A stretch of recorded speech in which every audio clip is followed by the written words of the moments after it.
Project management के अंतर्गत आज हम लोग देखेंगे प्रोजेक्ट आइडियाज़ के कौन कौन से सोर्स हो सकते हैं, यानी what are the sources from where project ideas may emerge. पिछले क्लास में भी मैंने बताया था कि प्रोजेक्ट आइडियाज़ जर्मिनेट करता है किसी के भी ब्रेन में। अगर हम किसी एग्जिस्टिंग ऑर्गेनाइजेशन की बात करें जो ऑलरेडी अस्तित्व में है और अच्छा परफॉर्मेंस हो रहा है, लेकिन उसके बेटरमेंट के लिए अगर अपनी ऊर्जा, अपना फोर्स, एम्प्लॉई या कोई वर्किंग इंडिविजुअल लगाता है, तो नेचुरली वो सोचता रहता है कि क्या सरप्लस हमारे पास रिसोर्सेज है, उस सरप्लस रिसोर्सेज का प्रॉपर यूटिलाइजेशन नहीं हो पा रहा है, तो क्या हम और ऐसा कुछ कर सकते हैं कि रिसोर्सेज का भरपूर इस्तेमाल हो, मैक्सिमम एक्सप्लॉयटेशन हो और फर्म का जो रिटर्न है वह मैक्सिमाइज हो सके। तो इसके लिए जो है उसके पीछे सोच उसका काम करता है। तो इनसाइड इंडस्ट्रीज कुछ आइडिया उसके दिमाग में जर्मिनेट कर सकता है, चूँकि लगातार वो इस प्रॉब्लम को देख रहा है, unutilisation of expertise, unutilisation of surplus fund, unutilisation of obsolete plant and machinery. There are different resources which are not properly utilized within the organization, ऐसा उसको दिख रहा है, तो उसके दिमाग में कोई आइडिया आ सकता है। इसके अलावा अगर नोवेल प्रमोटर की बात करें कि बिल्कुल बिजनेस प्रमोटर को वेल एजुकेटेड है प्रमोटर, और लेकिन उसके पास एक नए आइडिया के तलाश में है कि हम एक नए प्रोजेक्ट को लॉन्च करें, एस्टेब्लिश करें, बिल्कुल जीरो से एस्टेब्लिश करें, तो फिर उसके संबंध में वो प्रोजेक्ट आइडियाज़ कहाँ से जनरेट होगा, उसके दिमाग में कौन सा प्रोजेक्ट उसके लिए सूटेबल होगा, इन तमाम प्रोसेस को project identification, selection and preparation, formulation, बहुत सारे प्रोसेस हैं इसमें। तो पहले तो आइडिया जर्मिनेट होना चाहिए। तो there are different sources from where a project idea may emerge, and then after proper analysis and proper examination from different aspects and different angles of the project may be further defined. After definition, we observe that whether this project is promisable or not promisable, worthwhile or not worthwhile. So after examination, preliminary examination, perhaps it will appear that whether this project will be viable or not viable, project will be promisable or not possible. Promisable means whatever be the objective of projects, that will be satisfied by the project or not. These are the main aspects that are to be examined. तो first of all हम जाने कि project ideas के source क्या क्या हो सकते हैं। तो सबसे पहले हम ये मान लें कि जो एग्जिस्टिंग इंडस्ट्री है उसी में अनयूटिलाइज्ड जो रिसोर्सेज और फंड है, उसके संबंध में हम प्रोजेक्ट आइडिया नया, उस इंडस्ट्री के लिए कोई नया प्रोजेक्ट आइडिया कैसे इमर्ज हो सकता है। तो सबसे पहला पॉइंट है performance analysis of existing industries. इसको आप स्वॉट एनालिसिस में भी देख सकते हो। स्वॉट एनालिसिस यानी सेल्फ इंडस्ट्री का एनालिसिस है।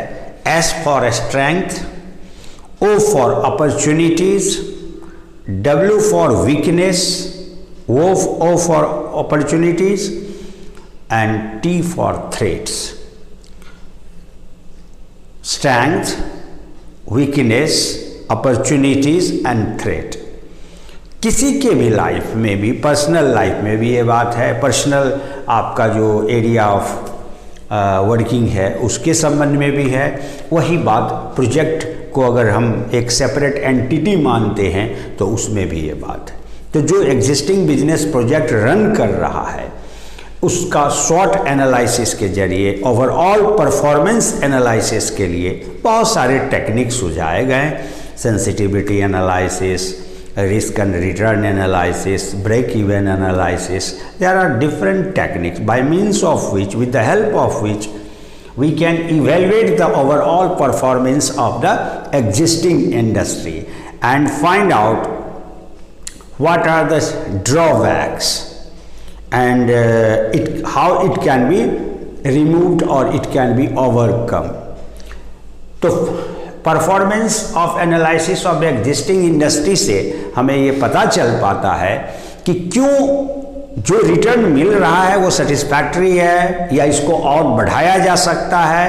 तो ये जब दिख जाता है कि हाँ फुल एफिशिएंसी का इस्तेमाल नहीं हो पा रहा है, फुल एक्सपर्टाइज का इस्तेमाल नहीं हो पा रहा है, रिसोर्सेज का इस्तेमाल नहीं हो पा रहा है, तो फिर नया प्रोजेक्ट आइडिया जर्मिनेट कर सकता है। जिसको पिछले में भी एग्जाम्पल बताए थे कि आपके पास किसी कॉलेज इंस्टीट्यूशन से जुड़े हुए हैं जहां एक सिंगल कोर्स चल रहा है, सिंगल कोर्स चल रहा है, सक्सेसफुली चल रहा है, उसके पास जो मैन पावर हैं टीचर्स के रूप में या अदर स्टाफ्स के रूप में, जो वेन्यू है वो सब कुछ पर्याप्त मात्रा में है और देखा जाता है कि मात्र 4 से 5 घंटे वर्किंग आवर में सब लोग अपना सर्विस देते हैं और उसके बाद उनकी एफिशिएंसी का इस्तेमाल हो ही नहीं पाता है, जो वेन्यू है वो भी खाली पड़ा रहता है। तो कैपिटल इन्वेस्टमेंट तो सब में बहुत ज़्यादा है, लेकिन उसका इस्तेमाल प्रॉपर नहीं होने के कारण क्या हुआ, वो रिटर्न जो मैक्सिमाइज हो सकता था नहीं हुआ। तब दिमाग में आया कि इसके साथ हम ये कोर्स भी लगा सकते हैं, क्योंकि हमारे पास एक टैलेंटेड टीचर हैं, एक्सपीरियंस टीचर हैं जो ये कोर्स पढ़ाते हैं, तो इसी से रेलिवेंट ये कोर्स है, रिलेटेड ये कोर्स है, इसको भी चला सकते हो। यानी MBA का चला रहे हो, साथ में BBA भी चला लो, तो BBA भी वही एक्सपर्ट BBA को भी देख लेंगे, पढ़ा देंगे, और BBA MBA का मार्केटिंग भी हो जाएगा। क्योंकि आफ्टर BBA लड़के ऑप्ट करते हैं MBA, तो आपका ये एडवांटेज मिल जाएगा कि बहुत सारे लड़के आपके MBA के लिए तैयार हो जाएंगे आपके यहाँ, अगर सेटिस्फाइड हैं तो।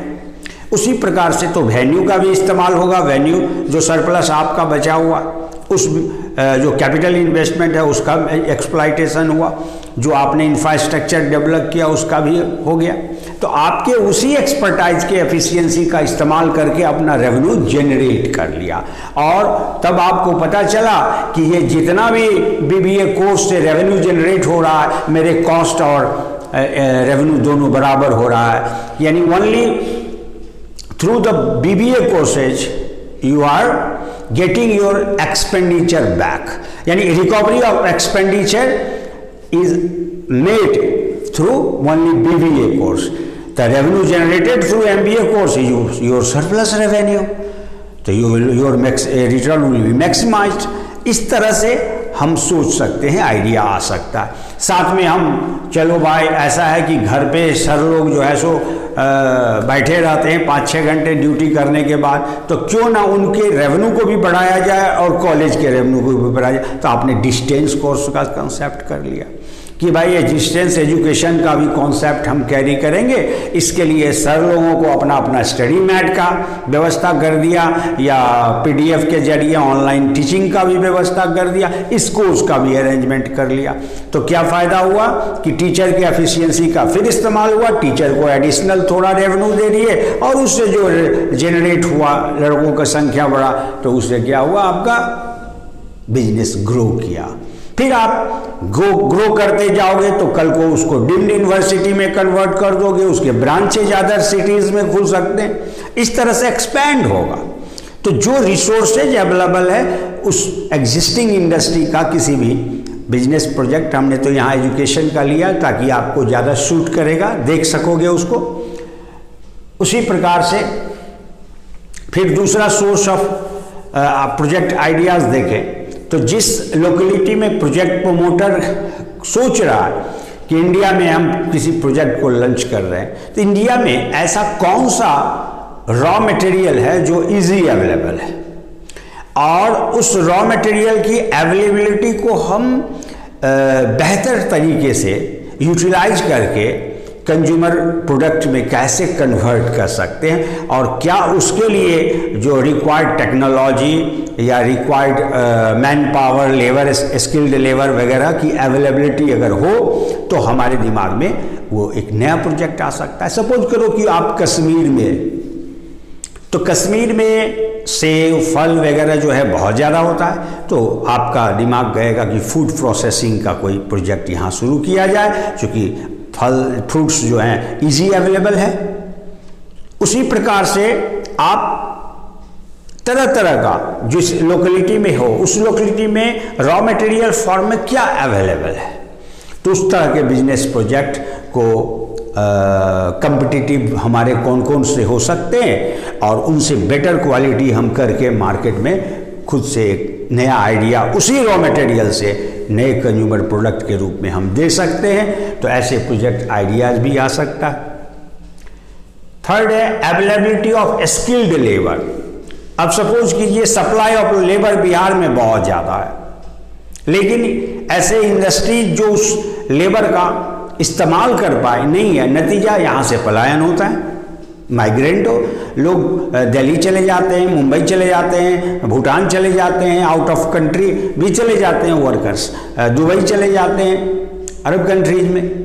तो इस तरह से चूंकि उनका यहाँ इस्तेमाल नहीं हो रहा, उनका एम्प्लॉयमेंट नहीं हो पा रहा, तो जॉब के लिए वह दूसरे कंट्रीज को सेवा देते हैं। उसी प्रकार से हमारे यहाँ टैलेंटेड, चाहे वो साइंस क्षेत्र में हो, टेक्नोलॉजी के क्षेत्र में हो, आईटी सेक्टर हो, क्योंकि यहाँ के बच्चों का और यहाँ के एक्सपर्टाइज का पूरा इस्तेमाल कर पाने में सक्षम नहीं है, और अमेरिका जैसे जो डेवलप्ड कंट्री है वो सक्षम है, तो रिसोर्स पर्सन के रूप में वो सेवा ले रहा है। आपके कई एक ब्रेनी जो मेधावी छात्र हैं जिनका इस्तेमाल विदेशों में हो रहा है, उनकी एफिशिएंसी का इस्तेमाल हम नहीं कर पा रहे हैं, चाहे कारण जो भी हो। तो इस प्रकार से जो रिसोर्सेज है अवेलेबल हमारे यहाँ, स्किल है, उस स्किल का हम यूटिलाइज करने के लिए कौन सा ऐसा प्रोजेक्ट ला सकते हैं, ये भी एक आइडिया, सोर्स ऑफ आइडिया हो सकता है। तो अवेलेबिलिटी ऑफ स्किल्ड लेबर और skilled person, availability of raw materials, this will also suggest you a new project idea. Analysis of import export data or statistics. Export और import में जितने तरह के गुड्स कमोडिटीज़ का एक्सपोर्ट होता है या जितने तरह का इंपोर्ट होता है, तो उस डाटा को देख के हम समझ सकते हैं। मान लीजिए कुछ ऐसे प्रोडक्ट हैं जिसका डिपेंडेंसी ज़्यादा इंपोर्ट के ऊपर है, इसका मतलब है कि उस तरह के प्रोडक्ट इंडिया में बहुत कम प्रोडक्शन होता है या नहीं के बराबर होता है। कंसिक्वेंटली हमको बाहर से इंपोर्ट करना पड़ता है। तो उस रीजन में हम सोचेंगे आखिर क्या कारण है कि उस पर्टिकुलर प्रोडक्ट का केवल इंपोर्ट ही होता है इंडिया में। जैसे पेट्रोलियम प्रोडक्ट देखिए तो मैक्सिमम इंपोर्ट हो रहा है, तो पेट्रोलियम प्रोडक्ट क्यों नहीं हो पा रहा है, इस पॉइंट पे अगर हम सोचें और तब देखें कि इसका कहाँ गुंजाइश होता है, क्यों ऐसा हो रहा है, तो भाई टेक्नोलॉजी में हम बहुत पिछड़े हैं। टेक्नोलॉजी जो एक्सट्रैक्ट करेगा पेट्रोलियम प्रोडक्ट ज़मीन के नीचे से समुद्र में या जहाँ भी अवेलेबल है, उस तरह का टेक्नोलॉजी हाईटेक हम नहीं है, जिसके कारण ऐसा है। तो क्यों ना उस टेक्नोलॉजी को बढ़ावा दिया जाए, टेक्नोलॉजी डेवलप किया जाए, है ना। तो हमेशा कहा जाता है कि जो आपकी आवश्यकता है वो आविष्कार की जननी होती है। ठीक उसी प्रकार से हम किस तरह से एक नए आइडिया को जनरेट कर सकते हैं, वह उसी प्रकार से इंपोर्ट और एक्सपोर्ट भी, जिस प्रोडक्ट का इंपोर्ट हो रहा है क्या उस प्रोडक्ट को इंडिया में, इंडियन रिसोर्सेज में, इंडियन इन्वायरमेंट में क्या प्रोड्यूस किया जा सकता है? अगर पॉसिबिलिटी है तो हम उस पर प्लानिंग करके डिफाइन करके देखते हैं कि अगर कॉस्टिंग एब्रॉड के प्राइस से कम पे अगर हम बना ले पाते हैं इनसाइड इंडिया तो क्या होगा इसका? उस प्रोडक्ट को जो इंपोर्ट के कारण विदेशों से आ रहा है वो सब फॉरेन करेंसी जो विदेश जा रहा है वो इंडिया में ही रह जाएगा। तो इस तरह से बेहतर क्वालिटी प्रोडक्ट और जो प्रोडक्ट नहीं बन पा रहा है वो एक्सपोर्ट इंपोर्ट डाटा से हम आइडिया ले सकते हैं कि कौन ऐसा प्रोडक्ट, या एब्रॉड में कंजम्पशन ज़्यादा हो रहा है तब तो किसी प्रोडक्ट का एक्सपोर्ट किया जा रहा है, तो उस कंजम्पशन बढ़ते हुए कंजम्पशन में अगर हम और ज़्यादा उसको बढ़ा सकें तो क्वालिटी का जो प्रोडक्ट अभी तक सप्लाई कर रही है जो कंपनी, जो इंडस्ट्री, उसके प्रोडक्ट को आज करेंगे, उसका एनालिसिस करेंगे और इसमें कहाँ कहाँ सुधार हो सकता है और नए ढंग से उसको और ज़्यादा बेहतर क्वालिटी का बनाया जा सकता है, और साथ ही साथ विदेशों में डिमांड जो वर्तमान में है उसको और ज़्यादा इम्प्रूव किया जा सकता है। तो एक नए आइडिया लेकर के हम एक्सपोर्ट प्रोडक्ट के लिए लॉन्च कर सकते हैं एक नए प्रोजेक्ट को, और इम्पोर्टेड जो आइटम है उसके लिए भी सोच सकते हैं। तो ये आंकड़ा दोनों के बीच जो डिफरेंस है या इंपोर्ट एक्सपोर्ट को, उसको लेकर के भी हम आइडिया जनरेट हो सकता है। एनालिसिस ऑफ प्राइस ट्रेंड्स, जो कमोडिटीज कंज्यूम हो रहा है इनसाइड द कंट्री उसका प्राइस ट्रेंड क्या है। स्वाभाविक है जिस प्रोडक्ट में किसी खास या लिमिटेड इंडस्ट्रियल यूनिट है तो मोनोपोली जैसा उनका होता है, उनका प्राइस बहुत ज़्यादा रखते हैं क्योंकि दूसरा कोई कंपटीटर होता नहीं। तो ऐसे प्रोडक्ट जो काफ़ी महंगा है, उस महंगाई होने के कारण, हाई कॉस्ट होने का, हाई प्राइस होने का कारण होता है दो। एक तो इकोनॉमी बेस्ड हाई प्राइस होता है इन्फ्लेशन वगैरह के रेट से, और दूसरा उसके क्वालिटी प्रोडक्ट होने की वजह से consumption of material better quality का तो महंगा मिलता है, स्किल्ड लेबर या टेक्नोलॉजी महंगा यूज़ कर रहे हैं, तो इन सब कारणों से भी हो सकता है। और दूसरा कारण हो सकता है कि उस इंडस्ट्री में कोई इंट्रेंट्स जो है उसके संबंध में बैरियर हो, या न्यू इंट्रेंट्स को मौका ही नहीं मिला है अभी तक। तो ऐसे में हम पता कर सकते हैं कि जो प्रोडक्ट का प्राइस बहुत ज़्यादा है उस प्रोडक्ट को हर क्लास के लोगों तक पहुंचाने के लिए हम एक उससे लोअर प्राइस में भी प्रोडक्ट लॉन्च कर सकते हैं। आप गौर कर सकते हो, आप हिंदुस्तान लीवर का सर्फ है व्हील सर्फ, हम लोग सर्फ का मतलब डिटर्जेंट पाउडर कह रहे हैं। डिटर्जेंट पाउडर जो है उसको सर्फ शब्द से इतना ज़्यादा यूज़ किया गया, सर्फ के नाम से प्रोडक्ट को बेचा गया हिंदुस्तान लीवर के द्वारा, कि हम लोग डिटर्जेंट पाउडर तो बोलते भी नहीं है। सर्फ मतलब सारा डिटर्जेंट पाउडर, चाहे हिंदुस्तान लीवर का होगी, टाटा का होगी, अदर कंपनी का हो, सर्फ का मतलब डिटर्जेंट पाउडर का अर्थ लग जाता है। ये पॉपुलैरिटी गेन किया हिंदुस्तान लीवर ने सिंगल प्रोड्यूसर होने के कारण। तो हम वही डिटर्जेंट पाउडर जो व्हील सर्फ के नाम से जानता है, सर्फ एक्सेल, सर्फ फलाना, तो आप समझ सकते हैं साइकोलॉजिकल नीड और हम सोसाइटी के किस वर्ग तक अपने प्रोडक्ट्स को पहुंचा पाते हैं, ये बहुत बड़ी बात होती है। तो अगर सोसाइटी के लोअर तबके पर, तो जो पॉपुलेशन ज़्यादा है, जो पुअर सोसाइटी है क्लास का, उसको भी इस हिंदुस्तान लीवर के प्रोडक्ट का इस्तेमाल करने का अपॉर्चुनिटी मिल सके, अवसर मिल सके, तो क्या किया, वो वेरिएंट्स लाया उसमें। तो ये क्या है भाई, सर्फ एक्सेल है, थोड़ा कलर बदल लिया, थोड़ा सा क्वालिटी उम्दा किया, प्राइस, चूँकि उसको एलाइट क्लास यूज करेंगे, समाज के समृद्ध क्लास, इसलिए प्राइस भी बहुत ज़्यादा कर दिया और क्वालिटी में बहुत ज़्यादा अंतर नहीं, फिर उससे थोड़ा इन्फीरियर, थोड़ा उससे इन्फीरियर, ऐसे करते करते 6-7 रेंज वेरिएंट्स जो है सो अपने उस सर्फ के डिटर्जेंट पाउडर के प्रोडक्ट में लाया और आसानी से मार्केट को कैप्चर कर चुका हुआ है। ठीक उसी तरह से आप प्राइस ट्रेंड के आधार पे भी आइडिया आ सकता है जिस प्रोडक्ट का प्राइस ज़्यादा हो। Analysis of various report publish by the government and other agencies, नए नए सेक्टर में, हर सेक्टर का, फार्मास्यूटिकल सेक्टर एनालिसिस रिपोर्ट, ये मोटर कार एंड इससे रिलेटेड, मोटर व्हीकल से रिलेटेड, बाइक से रिलेटेड, हर जो सेक्टर है उससे रिलेटेड एनुअल रिपोर्ट पब्लिश्ड होता है डिफरेंट गवर्नमेंट के द्वारा भी और गवर्नमेंट एजेंसीज के द्वारा भी और प्राइवेट एजेंसीज के द्वारा। क्रेडिट रेटिंग होता है प्रोडक्ट का भी, है ना, 5 स्टार, 3 स्टार, 6 स्टार वगैरह वगैरह, आप तो जानते होंगे इन सब बातों को, रैंकिंग करके, ग्रेडिंग करके दिखाया जाता है। तो जो रिपोर्ट पब्लिश्ड हो रहा है उस रिपोर्ट में भी हम देख सकते हैं, उससे हमको पता चल सकता है कि लोगों का नीड क्या है, किस प्रोडक्ट का डिमांड ज़्यादा है, कौन सा इंडस्ट्री ज़्यादा ग्रो कर रहा है, क्या उसमें और पॉसिबिलिटी है, या कौन सा ऐसा सेक्टर है जो इग्नोर्ड है, क्या उसमें कोई पॉसिबिलिटी है। तो हम उस तरह से प्रोजेक्ट आइडियाज़ लेके एक नए कॉन्सेप्ट को ला सकते हैं प्रोजेक्ट में।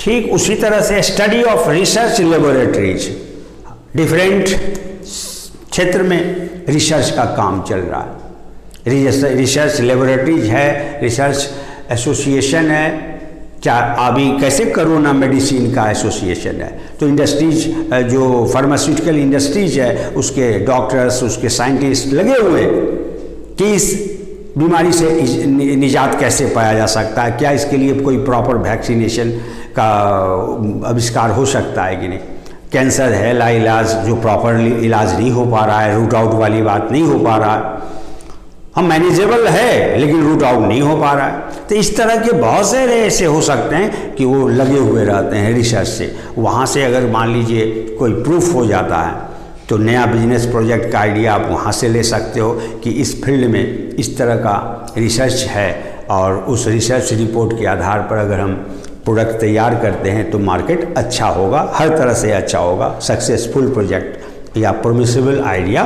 मिल सकता है। Analysis of consumers need and satisfaction, आप जो ऑलरेडी प्रोडक्ट मार्केट में रन कर रहा है उस प्रोडक्ट का मार्केट सर्वे करके भी आप नया आइडिया ले सकते हो कि कंज्यूमर कितना सेटिस्फाइड है, उसमें ढूंढ क्या रहा है, मजबूरी में उसका यूज कर रहा है। इस एटीट्यूड को ऑब्जर्व करके आप उस डिमांड को, उसकी चाहत, उसका जो नीड है, अनसेटिस्फाइड साइकोलॉजिकल नीड है, उसको एनालाइज करके आप एक नए आइडिया के साथ उसी प्रोडक्ट में, उसी क्षेत्र में आप एक नया प्रोडक्ट ला सकते हो कंपटीटर के रूप में, और आप मार्केट को कैप्चर कर सकते हो बेहतर तरीके से। जैसे आज गौर करें आप तो टूथपेस्ट की बात करें तो टूथपेस्ट कभी अकेला हुआ करता था, शिबा का, कॉलगेट, शिबा का, और आज के डेट में टूथपेस्ट का कितना रेंज है।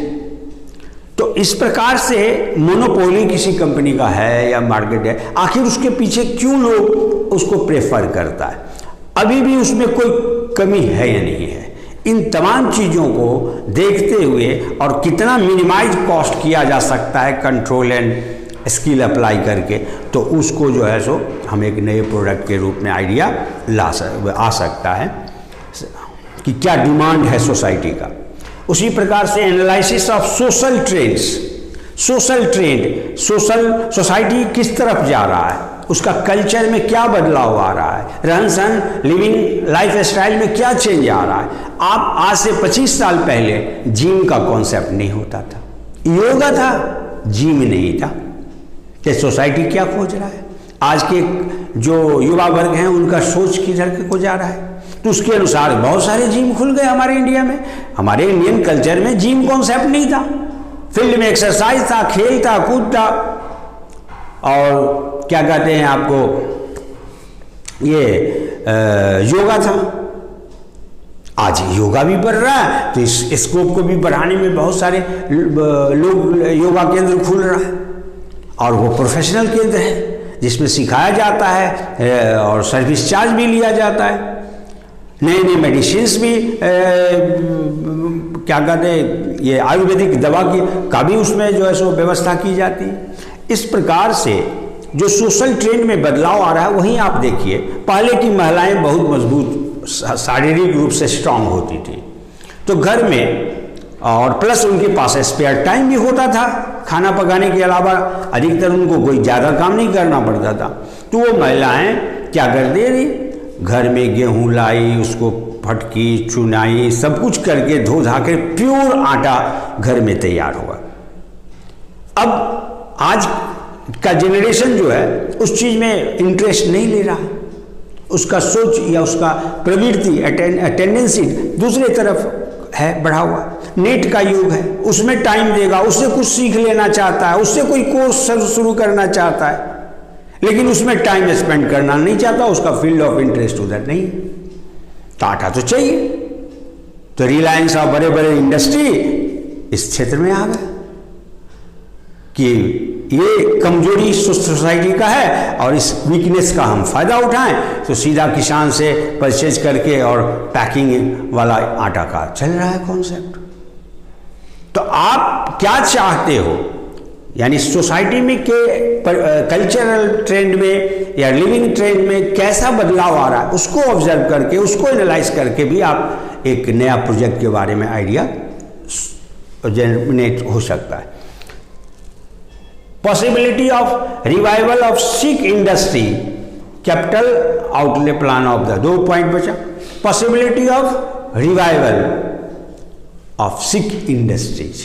अगर आप जीरो बेस से प्रोजेक्ट को नहीं सोच रहे हो, तो आप दूसरा तरह का भी जो ऑलरेडी एग्जिस्टेंस में है उसको टेक ओवर करके भी आप प्रोजेक्ट स्टार्ट कर सकते हो। अगर आपका फील्ड ऑफ इंटरेस्ट, आपके पर्सनालिटी, आपकी एबिलिटी को सूट करता, जैसे बहुत सारे अभी चीनी मिल बंद पड़े हैं सिख इंडस्ट्री के रूप में, या IDPL बहुत सारा जो है कंपनी मेडिसिन का जो रॉ मटेरियल प्रोडक्शन में थी वो बंद पड़ा है, तो उसके रिवाइवल की क्या संभावना है, उसको एनालाइज करके क्या ये रिवाइवल इसका पॉसिबल है। अगर है तो इसका रिवाइवल के बाद इसका जो परफॉर्मेंस होगा वो कहने का मतलब वो प्रॉस्पर होगा या नहीं होगा, इन फ्यूचर ब्राइट इसका होगा कि नहीं, अगर उसको रिवाइव किया जाए तो इन तमाम एस्पेक्ट्स को लेके एनालाइज कीजिए। और अगर आपको लगता है कि इसके